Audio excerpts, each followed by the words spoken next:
Hello, and welcome back to HR Unlocked, the podcast. I'm Abby. I'm AJ. So welcome. We also have Tyler Hill again with us here. Welcome back. Thank Not you. that Thank went you. Anywhere, but we've just loved you on our last episode. We had to include you again. Glad to be here. Glad to be here. So I'm back, man. How are y'all doing? How's your week been so far? It's been pretty good. Not too challenging, I don't think. I have to terminate anybody this week, which is good. Yeah. That's great. How are you, Tyler? Likewise. I'd say it was busy. Payroll week. So Just a little payroll. not at all. Not at all. Yeah. So just busy. That's about it. But it wasn't bad though. Good. Well, I'm glad y'all are both here. Oh, my week? Yeah. It was pretty good. Nothing notable, to be honest. Just been You didn't do any work, huh? Right. All right. keep it on. We're here. But thank you guys. I'm glad we're here together. Yeah. And that brings us more so me than Tyler, right? okay. That brings us to our topic of discussion for this Wait a minute. episode. I have a question I need to ask. Okay. Tyler, what has annoyed you in HR so far this year? 2025. Where do I start? No, I'm joking. Right. No, you're not joking because I understand. Man. I'd honestly say people just not really understanding what human resources is. You know, and I mean that comes from inside of the job, outside of the job. Because I mean, like a lot of people think A, you might be a therapist, or B, you have complete control over everything. Every decision. You know, and a lot of times it's stuff that I may not necessarily personally agree with. Yep. I'm just telling you what they told me to tell you, man. So, you know, Messenger. you know what I mean? Like, you got to, it's like you kind of got to answer the question like that's directed at you that you didn't necessarily, you know what I mean? Like, I didn't set this policy up, or we have a new, PTO policy. People have questions about it or don't like it or whatever. I'm just telling you, you know what I mean? Like what the policy is, and you know what I mean? So things like that that's probably the most annoying thing. I think a lot of people they don't understand, the role and how it fits in the organization. Yeah. Absolutely. Yeah, and Tyler, that's part of why we started this podcast. Our target audience is more the employee, because to your point, they don't really understand what we do, why we're here, why we're there. They don't understand exactly what happens behind those closed doors. So they don't know about how we've protected them in so many different ways, and how we try to help them from a strategic perspective. Even if they don't see it always, we're always advocating for them. So part of why we started the podcast, to give them a better insight of what we do. Yeah. But you're right. People even inside the organization, they don't understand At all. Your role. Yeah. Listen, we here for you. We're here to support you, but you got to let us know. We got to bring us in, let us know before it gets. Yeah. It's to a point where it's not as easily fixed. Yeah. I get you. Don't call me when it's already on fire. Yep. And they always do. At least, Use my gavel to hit you on the head. Okay. All right, Abby. That's a good question. I think I have to think about it. Honestly, I'm really blessed because I have a small plant and we worked really great together. So it's a good thing, but I almost feel like sometimes I know too much.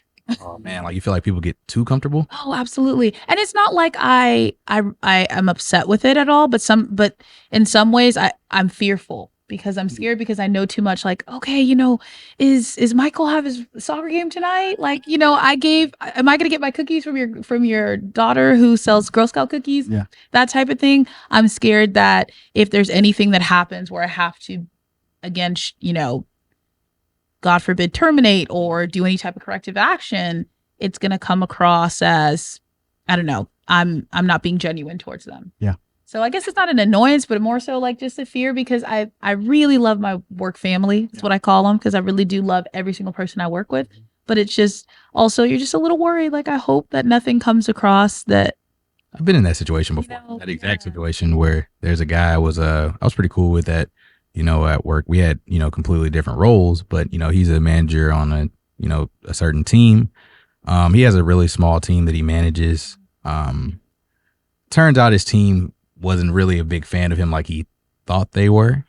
So of course, you know, they kept documents of some of the things he was saying. I mean, to him, they were just jokes, but you know, you can't text that type of stuff out. And, you know, they were messages. Yes. No. You know, and everyone on the team pretty much, you know, they kind of were together on this, you know what I mean? And of course, you know, so that led to an investigation. And then once I told him about the investigation, then it was weird after that. You know what I mean? Like, and it's just like, man, I have to take your statement. I have to do this investigation because that's my job. You know what I mean? Absolutely. But yeah, after that, it was weird. I mean, nothing really came of it. I mean, it was just, you know, kind of like, but for sure, it's definitely different now. Completely different. Let me say something, comment on that. HR is hard for us to be friends. Anybody in the organization. It's almost impossible. We did a podcast on HR is not your friend. We can be friendly, but if there's ever a moment where we have to investigate you or hold you accountable, it's going to be difficult for you. I mean, for us, we have enough decorum and we understand our jobs. We've been in this situation before. Yeah, like, you know, we're okay, but it's going to be hard for the person to understand why we're doing it to them. For sure. And not thinking that there is like you're not being authentic. Exactly. You know? Yep. So it's a gray area there. Let me tell you what I'm annoyed with. Reoccurring meetings. Oh man. So I have a team of 5 and I love them. That they're a really good team, really good. Yeah. We have one-on-ones every week. And I'll just be like, logging on to one. I just be like, standard that you've established, or with something within the company. Well, so it could be partially my fault. It's every week. Okay. There used to be an hour. Oh wow, that's long. Yeah. Move to 30 minutes, and it's just every Wednesday. So Wednesdays are mine is. Wednesdays are like my longest talking days. I talk from 7:30 a.m. to about 5. Wow. Yeah, because if you have 5, you gotta back to back to back. And it's my goodness. So that's what I'm annoyed with. Recurring meetings, but you have to have them. Yeah. You know, it's funny that you say that because I guess her manager kind of was like, I want you to start doing one-on-ones every week with, you know, with your team or whatever. So she scheduled them out. I feel like we haven't had one because it's like, I feel like we always end up talking like the day before, like, and then the next day we have it because like we tried it a couple times, but because really me and the person who's in charge of me, we really do the exact same thing at our respective locations. Okay. They just kind of make sure I'm also doing, but we do the same thing. So it's kind of like we have to work together on a lot of stuff. And, you know, so it's kind of like if we just talked, you know, an hour ago, while we're going to be, because you already know what we have, you know what I mean? So, I mean, I feel like it ends up never, never actually happening. But, you know, I definitely get it because we tried it a couple times and it's just very repetitive. And then 9 times out of 10, I feel like we both kind of already know what we're, you know, talk about, or like, she knows what I'm working on, and you know, so I think that's really great for the person who manages you, is because that shows that you guys are in constant communication. So I think that if there is it's steady communication, also I think your experience, probably you're able to be okay. Whereas maybe you have a different type of team where you need to give them that one-on-one, you need to give them that guidance. So but I can understand just like the repetitiveness of it is just, it's a lot. It can be a lot. It's a lot. But okay, thank you guys for sharing. I guess that brings us to our episode topic today. What are we talking about today? Benefits. Use your benefits, please. That is the subject line. That is everything that we're going to talk about in this episode is benefits, why they matter. So for me and AJ, you know, I'm a big talker on benefits and, you know, total compensation packages, right? A lot of people think that is just your gross annual income, right? What is my total compensation? Oh, you know, I make $50,000 a year and it's what I'm bringing home. Really, your gross annual income also includes your 401k, your PTO, what other health benefits they're providing to you. Because all of those things out of pocket, if you were going to pay for them outside of an organization, are typically very, very high. Yeah. So a lot of the times, and you guys can probably speak on this too, employees will come to me and they have paid for insurance, whether it be accidents insurance, or maybe they have, yeah, or maybe they have, like a dental insurance, whatever it may be, and they never use it. Yeah. It's something that bugs me so much, because if you're paying into a system, utilize those benefits. Or they're paying for something that's not actually beneficial for their situation. You know what I mean? Absolutely. Yeah. So I think for me, just starting off baseline, I think when I was younger and first starting in the corporate world, so to speak, I was really like, I don't think I need to invest in my 401k. Yep. Your 401k is free money. Yeah. It's free money that your organization is giving to you and saying like, hey, yeah, exactly. Here's money for later in your life. Or if you're going through a tough time or maybe about to buy a house, you can borrow against it. You can take, loans, whatever may be beneficial for you at that time. So when you don't contribute anything, you're really losing money. Absolutely. Absolutely. And I think right now too, companies are really trying to be more robust in their benefits. So I know with my current company, they offer a 6% match. That's a really lot. good. Yeah. You know, imagine if somebody was saying like 6% of your salary, here you go. Exactly. Right? Yeah. But I guess I'm interested, like you guys, do you feel like that's common in terms of like employees not utilizing their benefits as well? Do you think it's also a reflection of maybe the benefit package if it's not pushed enough? Because I know a lot of organizations also have benefit specialists that sit on their team. So maybe not necessarily it is solely your responsibility to push, but I'm just interested in hearing what you guys have to say. I think I touched on this, the episode we did, healthcare is a crisis for HR2, or affects HR2. Sometimes we are not dialed in enough to know enough to explain to the employee about their benefits. Right. Now, of course, there's an orientation. I hope everyone is doing orientations. Orientation, and there's maybe a benefits video or somebody speaking on it. Yeah, there's a booklet, but are we really going into depth enough to where they understand? Now, if there's no benefit specialist, what do you do? Right.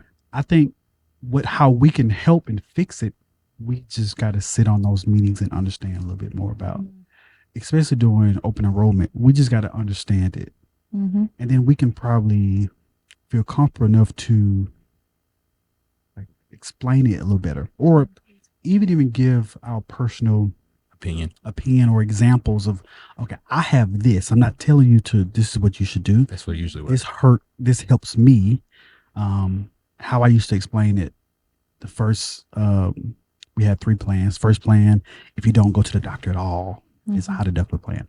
The second plan, if you go like, sometimes you go here and there, but if you go a lot, you should do the third plan. It's a little more expensive, but it's a low deductible. You should take that one. Right. This is how I used to explain it, and it worked, and people understood it that way. But sometimes you just gotta sit on those calls and really understand and break it down. Yeah. And then also not even like you were mentioning, if you go to the doctors a lot, but also for your family. Like I know for somebody who has young children, they automatically go to the doctor a lot. So it is in their benefit to have a low deductible plan. Yeah. I think also speaking about things like FSA, I'm a big proponent of having a flexible spending account.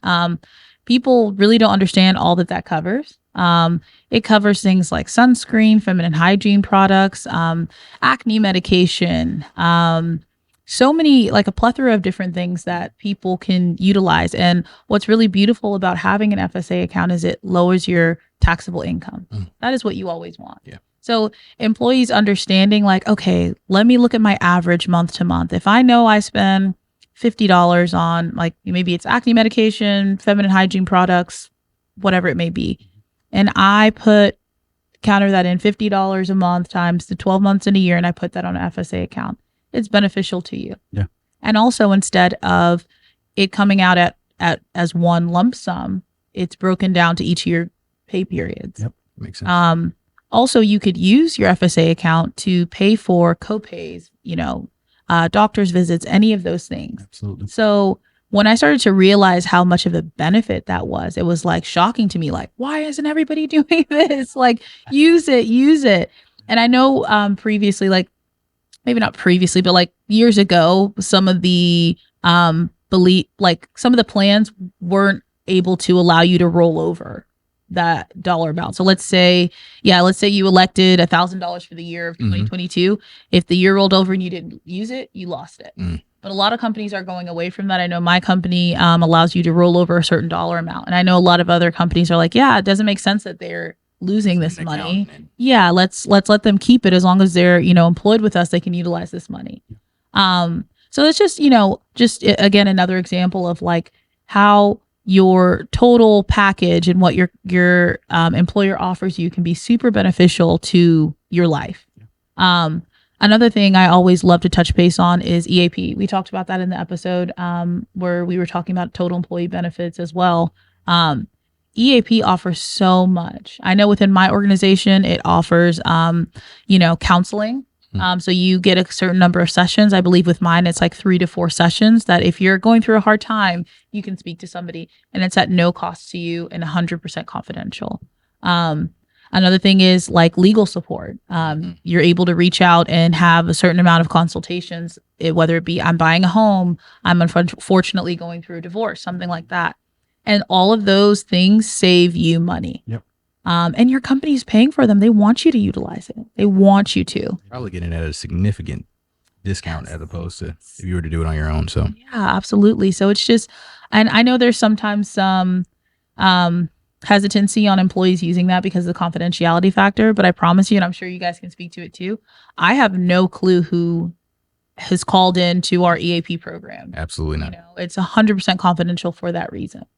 So that's another, again, free program that most companies offer that you can look into and see like, what can I get from this and how can it benefit me? But yeah, I mean, again, I know I'm talking a lot, but guys, it's important to me. Yeah. Use your benefits. I mean, even with like leave and things like that, I mean, people don't really understand the different type of leaves their company offers. I've had employees who were struggling with the sickness of their mother or aunt and not understanding that FMLA does cover that. You don't have to take on that burden alone. Being able to utilize FMLA can really save your job in a lot of situations. I think it gets pretty deep too because, for example, I had an employee, he has like, severe depression and it's like crippling anxiety. And, they really wanted, to push for his termination because, he was missing a lot of days. Turns out he had a chemical imbalance, which was, causing the issue. But prior to that, he had no idea that, he could take FMLA for that issue. You know what I mean? A lot of people also think that FMLA is it's just like, you got to take it for this set amount of time, not realizing you could, intermittent. Yeah. So. Absolutely. Now that's a great example because, we all go through struggles in life and that's what it's there for. It's to protect you and to protect your position in the event that you're going through something. Yeah. Job protected leave. I highly encourage anyone who is going through something or need to take care of a family member, but even if you've got to take care of yourself, go to first of all, do you have a doctor? Get a doctor. You need your personal doctor that knows who you are. Yeah. That helps. But then use your time. Use your FMLA. That's what it is there to protect you. Job protected leave. Absolutely. So if you're going through anxiety or you have some things, depression, or there's some things that you can't focus at work and it could potentially be a medical condition, go check it out. Yeah, absolutely. It's okay. They don't feel bad. So I think oftentimes we, the people that look like us, sometimes feel bad about taking leave. And persevere. I think there's this idea of persevere through anything. Yeah. Doesn't matter. Sick, keep going. If we're sick, we're going to come in. But if somebody else sick, they're not coming in. Right. They got a headache, they're not coming in. Yeah. Ooh, my nose right now. They're not coming in. Okay. But it goes back to like how you said, you have to protect yourself. Yeah. You have to take care of yourself because that's how you are the best employee you can be, is if you are taking care of you. And that's how, and to me, it's all connected, right? Like like utilizing your benefits, understanding what that means and how you can, use what's offered to you. Because if you don't know how to navigate those systems, like you could end up in a situation where, you are being terminated, or maybe you are perceived as somebody that doesn't care, when that's not the case. If you have somebody in your life who's going through a serious medical issue, they need to protect your job, and people that are managing you need to be aware that, hey, this is what's happening, and like I'm not just not coming in or not putting my best foot forward. I'm going through something. That's where being honest kind of comes in, because if you're not honest about what you're going through, we can't help you. You know what I mean? So I mean, that's where being honest and just telling exactly what's going on, so that way you can, best, I guess, provide a direction for them to go as far as what to do to protect themselves. Yeah. And that's so good. That's where we come in. That's where good HR professionals, they see this guy, they're having these conversations with these supervisors or managers. Man, this guy, something's going on with him. He's not coming to work, or he's just not all there. Mm-hmm. Like, those are buzzwords for us. Like, man, let me have a conversation with him. Let's see if he needs some leave. Like, that's what we do. That's a good definition of a good HR person, good HR leader, somebody, an advocate who's going to be like, okay, he's been here over a year. He's worked 1,250 hours. He may need some leave. So let me explain it to him. And then maybe he go and then it's on him though. It's on him at that point. But hey, let me jot this down. I've given you some paperwork. Take it to your doctor, get checked out. Right. And then the guy you were saying, he came back, he had this chemical imbalance.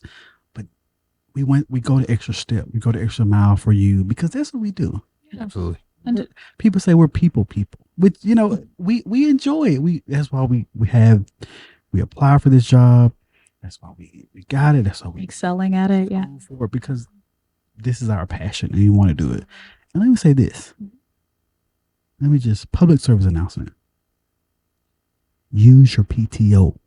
Oh yes, please. That's real. Please. I think it's our last point, but use the PTO. Yeah, I can't tell you how many people because my company, at least, we don't have rollover. So you use it or lose not it. Salary. Yeah, not salary. So it's, to me, so sad when I see those amounts just go away in the wind. Okay. Confession. Yeah, what, you didn't use yours? Oh no. Oh my God, I had so much PTO left. Oh, it's ridiculous. I had like 40 hours of sick time and wow, like probably 4 or 5 days that like just went away. Oh no. So I'm preaching, but it's hard. It is hard. But there's also ways so you can maximize your PTO usage, right? That's another thing. Because I know, in my situation, and maybe both, most of our situations at this table, we don't have families. It's just us. So it's a little bit probably easier to say we're not going to use our PTO. But maximizing PTO. So let's say there's a holiday coming up, Martin Luther King Day. If you take off that Friday before and you have Martin Luther King Day off on a Monday, you're really maximizing the amount of days that you have to complete tasks, take a vacation, do the things with your family. So I think it's important to look at that too. And on a yearly basis, look at your calendar and kind of see if there's opportunities for you to maximize that time off, to be able to recoup and come back and be the best employee that you can be. Not even just for the company, but for yourself. Because yeah. Definitely. Yeah. My social battery be low. I understand. How do you use your PTO? What little bit we do get. Okay. So I'm not gonna lie. I think my company doesn't really have that. I think that's probably something they could work on. Is the PTO. Yeah, and like sick time at all, or is it just PTO? It's just straight PTO, and it's not a lot. Yeah. So what little bit I do have, yes, I do try to utilize that, but it is a little bit. Yeah. I gotta pick and choose. You know what I mean? Level of importance. Yeah, absolutely.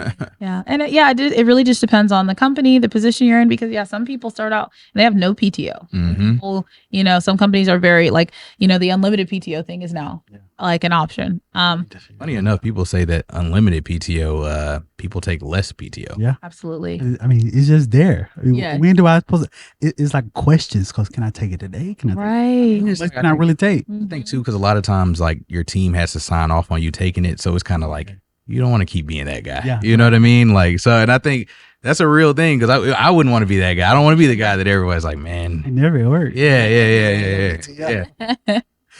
Yeah, I feel like that's kind of one of those buzzwords that you got to really think about how much you're actually going to use, right? Mhm. But no, it's interesting though for sure. I think in certain fields and areas it could work, but yeah, I can definitely see myself not taking it, not taking it as much as I could, right?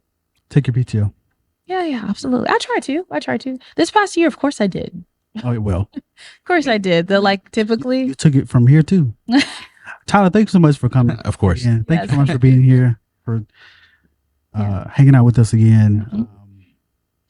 It's always good to have another person's perspective. I mean, Abby and here, we talk on this podcast about whatever we want to talk about. Who knows if we're right or not. So it's good to have somebody else's perspective on, oh yeah, I agree with y'all, or no, that's Absolutely, that's not at all what it is. So we always appreciate you. Follow us and do all the things a good employee does. We're tired of saying it over and over again. I bet you're watching the video and haven't even liked it. Do that, please. Just do it. Come on. Be a performance, okay? We need to The merit, right? Okay, exactly. Because but yeah, send us your HR complaints, send us your HR questions. Send Tyler a question if you want. He's here. He's part of the team now. Yeah, he's fired. Recruited. Oh yeah. Yeah. Oh yeah. Effective today. Oh, yeah. Get your offer letters again. Thank you. $0. But so again, thank you so much for being here, Tyler. Abby, anything else? No, Did I miss anything? I don't think so. Okay. Yeah, like we said, thank you all so much. Thank you guys for tuning in. Until next time. Until next time. Oh, until our next meeting. Whoop. Whoops. Dang it. All right, finish. Bye. Meeting adjourned. Adjourned.